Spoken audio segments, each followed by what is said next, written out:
G'day, today in episode 504 of Trent365, I want to talk about the concept of organisational debt.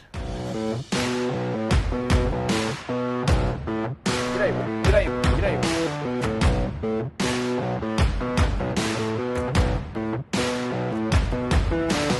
There's a guy called Aaron Dignan who has a business, a company called The Ready. Oops, correction, it's actually Aaron Dignan, not Andrew. TheReady.com is the website, and they basically focus on organisational and structural change.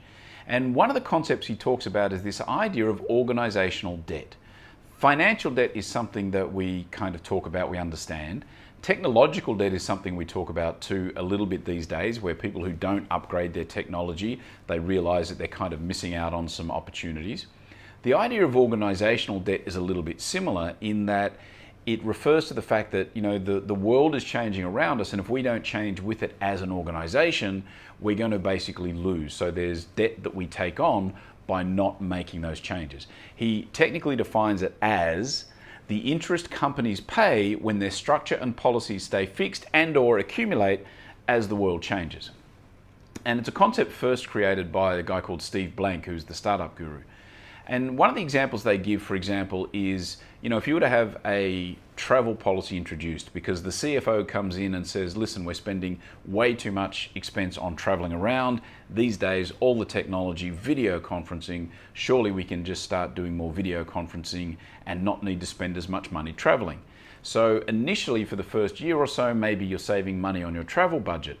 But then what happens over time is that the business results start to reflect the fact that you're not spending enough consumer time, you're not talking to your clients enough, and you're not signing those contract extensions, you're not getting enough new business. You end up basically losing more revenue than you're saving by not making the trips, because the clients are telling you, we don't see you like we used to. And so the delta between essentially the lost revenue that you're incurring now because you're not traveling and the savings you make by not traveling, that delta represents the organisational debt. You've decided you're going to cop that fee because you haven't chosen to adjust your policy again based on the changing circumstance.